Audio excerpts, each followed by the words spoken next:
तर मित्रांनो, आज आपल्याला एक ट्रेडिंग ऑपॉर्च्युनिटी दिसून येत आहे euro versus Japanese euro JPY मध्ये. तर 4 आवर्सचे टाइम फ्रेम पाहिले तर इथं मेजर रेजिस्टन्स झोन आहे, इथं सपोर्ट लेवल आहे. ओके, ॲज अ सपोर्ट म्हणून हे रेजिस्टन्स इथं वर्क करू शकतात. तर यामध्ये आता आपलं एंट्री एक्झिट कसं झालं तुम्ही पाहताय की प्रॉपर रिटेसमेंट घेत वगैरे. ओके, कन्सोलिडेशन बॉक्सचा लो तोडत कॅन्डल क्लोजिंग खाली झालेला आहे. तर आता यामध्ये एंट्रीचा प्लॅन आपण बनवत आहे. ओके, ही जी लो कॅन्डल आहे त्याला आपली एंट्री होईल आणि इथं समथिंग काहीतरी असेल राहील आणि टार्गेट इथपर्यंतच राहील. आता हे फॉल आल्यानंतर यामध्ये खूप मोठा फॉल येऊ शकते. तसं जर पाहायला गेलं तर प्रॉपर मार्केटला सपोर्ट घ्यायला इथपर्यंत यावं लागेल. पण आपण ह्या रेजिस्टन्सला सपोर्ट कन्सिडर करून यामध्ये टार्गेट इथपर्यंतच घेणार आहे आणि तसं काही रिव्हर्सल वाटला तर इथपर्यंत वेट करू. आपण ज्या मोस्टली 1:1 वर भर देतो. ओके, आणि ट्रेड जर समथिंग आपल्याला सपोर्ट किंवा एका रेजिस्टन्सला भेटला इथं सपोर्ट रेजिस्टन्स किंवा सपोर्टला, तर यामध्ये आपण होल्डिंगसाठी जातो 1:3-4 पर्यंतच्या टार्गेटपर्यंत. तर 15 मिनिटावरती तिचं एंट्री मी तुम्हाला दाखवतो की कशी होऊ शकते आपली यामध्ये.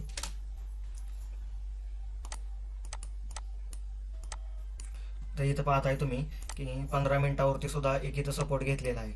ओके, 15 मिनिटावरती सपोर्ट घेतलेला आहे, रेजिस्टन्स लेवल आहे, इथून रिजेक्शन घेऊन इथपर्यंत येऊ शकतो फॉल, या लेवलपर्यंत फॉल येऊ शकतो. तर यामध्ये एंट्री पॉईंट सांगतो तुम्हाला. इथं पहा की इथं एक तुम्ही पाहताय की एका बुलिश फ्लॅग पॅटर्नचा इथं ब्रेकआउट झालेला आहे आणि तीच लाईन सध्याला इथं सपोर्ट म्हणून वर्क करू शकते. ओके, अगेन आणि आता एंट्री घेण्यासाठी आपण या लोच्या खाली आपली एंट्री घेईल. लोच्या खाली जशी कॅन्डल आली की तशी एंट्री इथे एक्झिक्यूट होईल आणि एसएल या किंवा या लेवलपर्यंत आपण ठेवू, हळूहळू ट्रेड करू आणि टार्गेट असं इथपर्यंत ठेवू. 1:1 वर थोडंसं टार्गेट आपल्याला यात भेटणार आहे किंवा 1:1 तर आपलं टार्गेट यामध्ये कन्फर्म आहे. तर पाहूया ट्रेडचं एक्झिक्युशन नंतर एंट्री भेटते का नाही. आणि महत्त्वाचं म्हणजे आपण इथं फिबोनाची आपण जे प्रत्येक व्हिडिओमध्ये यूज करतो ती फिबोनाची लेवल इथं लावून पाहूया. ओके, तर फिबोनाची लेवल इथे मी लावलेली आहे. पाहायला गेलं फिबोनाची लेवलला तर रिजेक्शन घ्यायला कदाचित तो या लेवलपर्यंत जाऊ शकतो आणि मग पडू शकतो एखादा स्विंग बनवून. तर यामध्ये बाईंगला थोडंसं जाणं मला रिस्क वाटते, त्यामुळे बाईंगला नाही घेणार. ओके, बाईंगला एंट्री नाही घेणार. तर या लेवलमध्ये कसं, या लेवलमध्ये कॅन्डल क्लोजिंग झाली आणि रिटेस्ट आलं तर बुलिश साईडचा ट्रेड बनतोय. पण आता यामध्ये दोन आपल्याला एंट्री कशा भेटतील की याचा लो इथून असं रिजेक्शन घेऊन तोडला, या रेजिस्टन्स पासून लो तोडला तर इथं आपला एंट्रीचा प्लॅन बनतोय. आणि अगेन सेलिंगमध्ये एंट्रीचा प्लॅन कसा बनतोय, या लेवलपर्यंत आलं आणि इथून रिजेक्शन घ्यायला लागलं आणि एखादा असा स्विंग बनवला तर याच्या समथिंग आपली एंट्री इथं राहील आणि एसएल इथं थोडासा राहील. मग यामध्ये आपल्याला टार्गेट मोठं कॅप्चर करायला भेटेल.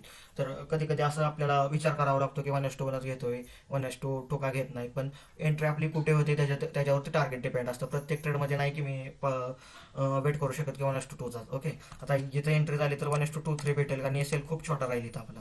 आणि इथं एंट्री झाली तर एसएल स्विंग पर्यंत ठेवायला लागेल. 1:1चं टार्गेट इथं आपल्याला भेटून जाईल. तर पाहूया ट्रेडचं एक्झिक्युशन नंतर काय होतं, यामध्ये एंट्री भेटते का नाही आपल्याला आणि जरी भेटले तरी टार्गेट होते का प्रॉफिट होते. तर मित्रांनो, जसं की आपण आधी अनालिसिस शेअर करता युरो JPY मध्ये आपण एंट्री कुठे घेणार आहे, कशी घेणार आहे, एंट्री घेण्याचे पॉईंट काय राहतील.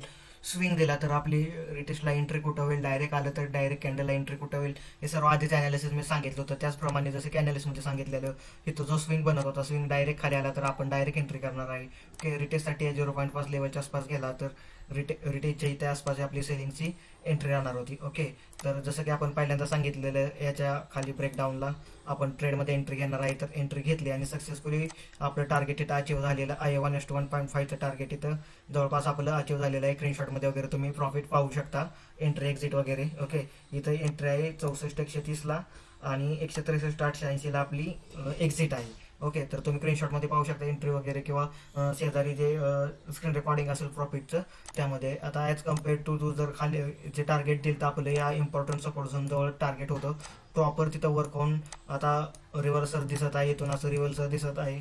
ओके, तर अशा प्रकारे चॅनल्स आपलं सक्सेसफुल झालेलं आहे. जसं की आपण आधी व्हिडिओ अपलोड केला आहे, गोल्डमध्ये सुद्धा आपण एक ट्रेड घेतला होता, त्यामध्ये सुद्धा टार्गेट अचीव्ह झालेलं आहे आपलं आणि ओव्हरऑल आजचा दिवस सुद्धा आपला प्रॉफिटमध्ये गेलेला आहे. जे दोन्ही ट्रेड आपण दिले ते दोन्ही ट्रेड प्रॉपर वर्क झालेले आहे. तर भेटूया पुढच्या तसं अनालिसिसच्या व्हिडिओकडे. आपण चॅनलला सबस्क्राईब करा, नोटिफिकेशन ऑन करा, म्हणजेच आपल्या रोजच्या अनालिसिसचे व्हिडिओ तुम्हाला भेटतील. आणि फिबोनाची कशी वापरायचं, प्राइस ॲक्शन कशी वर्क करते, प्राइस ॲक्शन वापरून ट्रेड कसा घ्यायचा, चार्टचं टेक्निकल अनालिसिस करायचं कसं करायचं, टाइम फ्रेम कोणत्या वापरायच्या, फॉरेक्समध्ये स्प्रेड काय असतो, स्वॅप काय असतो, ब्रोकरेज काय असतं, ते लेव्हरेज किती भेटतं, कोणतं बेनिफिशियल असतं, या सर्व गोष्टी तुम्हाला इथे शिकायला भेटतील. ओके, तर नक्कीच व्हिडिओ शेअर करा. भेटूया अशाच पुढच्या अनालिसिसच्या व्हिडिओ.